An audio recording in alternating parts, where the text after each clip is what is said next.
Hello students, welcome to online class. आज हम हमारे हिंदी ग्रामर के नए टॉपिक के बारे में जानेंगे जिसका नाम है वर्ण, शब्द और वाक्य। इनके बारे में मैं आपको विस्तार से समझाऊंगी। शुरू करते हैं। अगर कोई व्यक्ति अपने विचार प्रकट करने के लिए मुंह से कुछ सार्थक ध्वनियाँ निकालता है तो इसी सार्थक ध्वनि समूह को भाषा कहते हैं। जैसे आप और मैं, अगर जो भी हमारे मन में विचार आ रहे हैं तो हम अपने मुंह से कुछ ध्वनियाँ निकालते हैं जो कि क्या होती है, सार्थक होती है। सार्थक का मतलब होता है जिसका कोई अर्थ होता है। जब भी हम कुछ बात करते हैं या कुछ बोलते हैं तो हम ऐसा ही बोलते हैं जिसका कुछ अर्थ निकलता हो, या हम बिना अर्थ वाली बातें करते हैं? नहीं, सार्थक ध्वनियाँ हमारे मुंह से निकलती हैं। तो इसी समूह को भाषा कहते हैं। भाषा की 3 इकाइयाँ होती है। ध्यान दीजिए, भाषा की 3 इकाइयाँ होती हैं। पहला है वर्ण, जिसे इंग्लिश में कहते हैं लेटर। दूसरा है शब्द, जिसे इंग्लिश में कहते हैं वर्ड। और तीसरा है वाक्य, जिसे इंग्लिश में कहते हैं सेंटेंस। वर्ण उदाहरण के तौर पर जैसे क, ग, अ, आ, तो ये हमारे वर्ण हो गए। शब्द, वर्णों को मिलाकर शब्द बनाए जाते हैं। जैसे कमल, कमल, तो ये वर्णों को मिलाकर हमने बनाया शब्द। अब वाक्य बनाएंगे तो शब्दों से मिलकर ही वाक्य बनते हैं। जैसे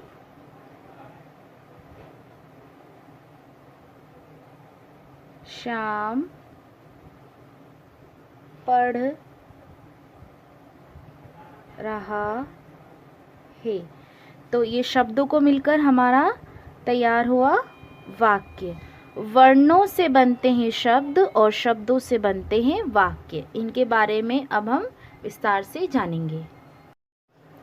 वर्ण, जिसे इंग्लिश में कहा जाता है लेटर।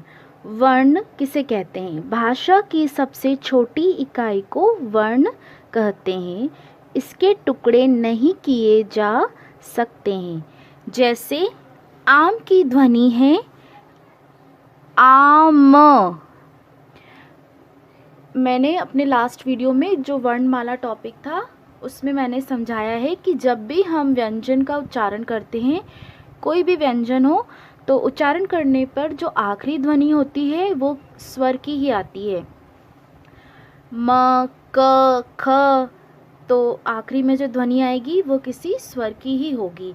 तो हमने पढ़ा आम, आम, तो इनके टुकड़े नहीं किए जा सकते हैं। अब जैसे पढ़ेंगे लड़का, तो इसकी ध्वनि आएगी लड़का, लड़का। लास्ट में आखिरी ध्वनि आई किसी स्वर की। तो भाषा की जो सबसे छोटी इकाई है उसे वर्ण कहते हैं और वर्ण के टुकड़े नहीं किए जा सकते हैं। अब हम जानेंगे वर्णों के भाग के बारे में। तो वर्ण के 2 भाग हैं, स्वर और व्यंजन। वर्ण के 2 भाग हैं, स्वर और व्यंजन। शब्द, जिसे इंग्लिश में कहते हैं वर्ड। शब्द किसे कहते हैं अब ये जानेंगे। 2 या 2 से अधिक वर्णों का मेल जिसका कोई अर्थ निकलता हो शब्द कहलाता है। 2 या 2 से अधिक वर्णों का मेल जिसका कोई अर्थ निकलता हो शब्द कहलाता है। वर्णों का सही स्थान पर प्रयोग करने से ही सही शब्द बनता है। सरल भाषा में वर्णों के सार्थक समूह को शब्द कहते हैं। जैसे अभी मैंने बताया, सार्थक का मतलब होता है जिसका कोई अर्थ निकलता हो। जैसे कमल से बने सही शब्द कमल और कलम, तो इनका कोई अर्थ निकल रहा है, तो ये हुए कमल और कलम। अब जैसे देखो गडर, गडर क्या होता है? गडर का कोई अर्थ निकलता है क्या? नहीं, गलत है ये। इसको अगर सही क्रम में जमाएंगे तो ये बन जाएगा डगर, डगर। अब जैसे यहाँ देखिए आप वन अप, वन अप का तो कोई अर्थ ही नहीं होता है, तो ये भी गलत है। इसको हम अगर सही क्रम में जमाएं तो बनेगा पवन पवन। तो दो या दो से अधिक वर्णों का मेल जिसका कोई अर्थ निकलता हो शब्द कहलाता है। वाक्य, जिसे इंग्लिश में कहा जाता है सेंटेंस। वाक्य किसे कहते हैं? शब्दों के ऐसे समूह को वाक्य कहते हैं जिसका कोई अर्थ निकलता हो।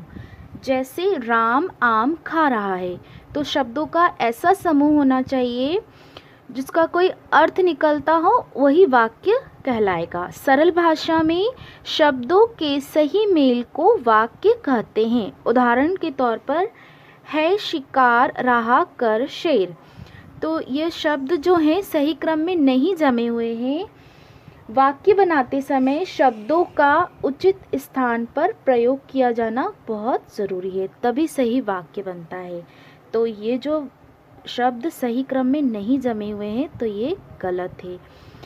अगला देखते हैं, बच्चे कक्षा में पढ़ रहे हैं। अब जैसे देखिए ये जो शब्द हैं सही क्रम में जमे हुए हैं, तो ये जो वाक्य है ये बिल्कुल सही है। इसका कोई अर्थ निकल रहा है, बच्चे कक्षा में पढ़ रहे हैं। अब है हमारा महत्वपूर्ण बिंदु, हिंदी व्याकरण में सार्थक शब्दों का ही अध्ययन किया जाता है। जो हमारी हिंदी व्याकरण है उसमें ऐसे शब्दों का ही अध्ययन किया जाता है जिनका कोई अर्थ हो। शब्द स्वर एवं व्यंजन के मेल से बनाए जाते हैं। भाषा की सबसे छोटी इकाई वर्ण दो भाग में बटे हुए हैं, स्वर और व्यंजन। तो वर्णों से मिलकर ही बनते हैं हमारे शब्द। तो शब्द किससे बनाए जाते हैं? स्वर और व्यंजन के मेल से बनाए जाते हैं। शब्दों के सही मेल से वाक्य बनते हैं। अगर शब्दों का सही मेल नहीं होगा तो वाक्य फिर बनेगा ही नहीं। तो शब्दों के सही मेल से ही वाक्य बनते हैं। अब हम हमारी वर्कशीट कंप्लीट करेंगे। खाली जगह भरो। वर्णों का मेल जिसका कोई अर्थ निकलता हो रिक्त कहलाता है। तो वर्णों के मेल से बनते हैं शब्द। तो वर्णों का जो मेल है उसका कोई अर्थ निकलता हो तो क्या कहलाएगा, बताएंगे आप? शब्द कहलाएगा, शब्द। शब्द स्वर एवं रिक्त के मेल से बनाए जाते हैं। वर्णों को दो भागों में बांटा गया है, स्वर और व्यंजन। तो स्वर और व्यंजन के मेल से बनते हैं शब्द। तो स्वर एवं व्यंजन।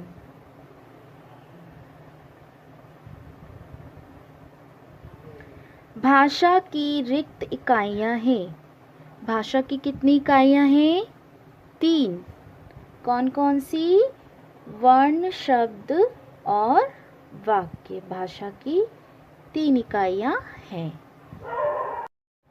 अगला प्रश्न है हमारा, स्वरों एवं व्यंजनों को जोड़कर शब्द बनाइए। जैसे अभी मैंने आपको बताया कि जब भी हम कोई व्यंजन का उच्चारण करते हैं तो जो आखिरी में ध्वनि आती है वह किसी स्वर की ही होती है। तो इनको मिलाकर आपको शब्द बनाना है। एक बनाकर दिखाती हूँ मैं आपको। न अ ल अ, तो क्या बनेगा? पढ़ो। न ल, नल।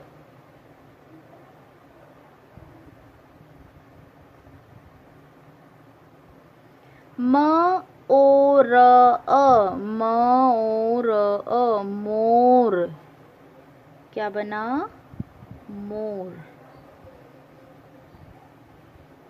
इस तरीके से आपको ये कंप्लीट करना है। अब जैसे क ए ल आ, क्या बनेगा? क में ए की मात्रा, ला, केला, केला। ब आ ज आ, बाजा, बाजा। इस तरीके से आपको ये शब्द बनाने हैं। अगला प्रश्न है हमारा, सही अर्थ वाले शब्द पर गोला बनाओ। ऐसे शब्द पर गोला बनाना है जिसका कोई अर्थ निकलता हो। शुरू करते हैं। घबा, घबा, घबा का कोई अर्थ है? नहीं। अनार, अनार, हाँ अनार एक फल है। खीस, खीस का तो कोई अर्थ नहीं होता। मोर, मोर एक पक्षी है। ड़पे, ड़पे का भी कोई अर्थ नहीं निकल रहा है। बेटा, ओती, ओती का भी कोई अर्थ नहीं निकलता। रोटी, नमासा, इसका भी कोई अर्थ नहीं निकलता है। अगला प्रश्न है हमारा, वर्णों को सही क्रम में जमा कर शब्द बनाओ।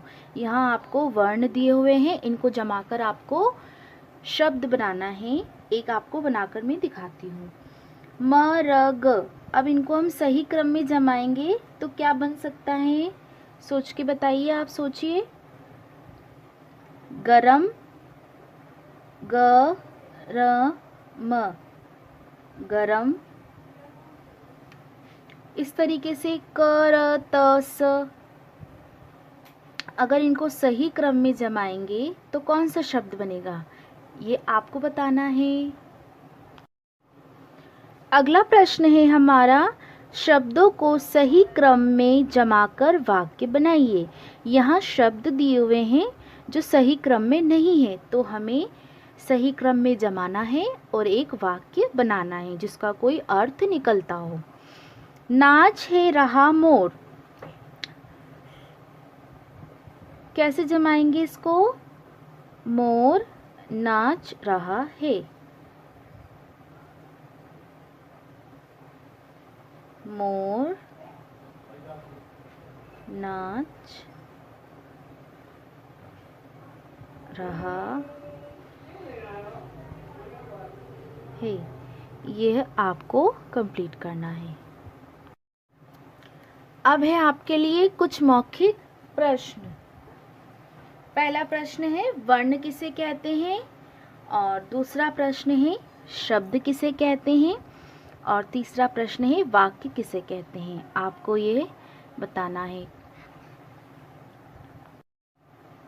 उम्मीद करती हूँ आपको आज का टॉपिक समझ में आया होगा। आज हमने जाना वर्ण किसे कहते हैं, भाषा की सबसे छोटी इकाई को वर्ण कहा जाता है। वर्ण से मिलकर बनते हैं शब्द और शब्द से मिलकर बनते हैं वाक्य। वर्ण, वर्ण से मिलकर बने शब्द और शब्द से मिलकर बने वाक्य। Thank you.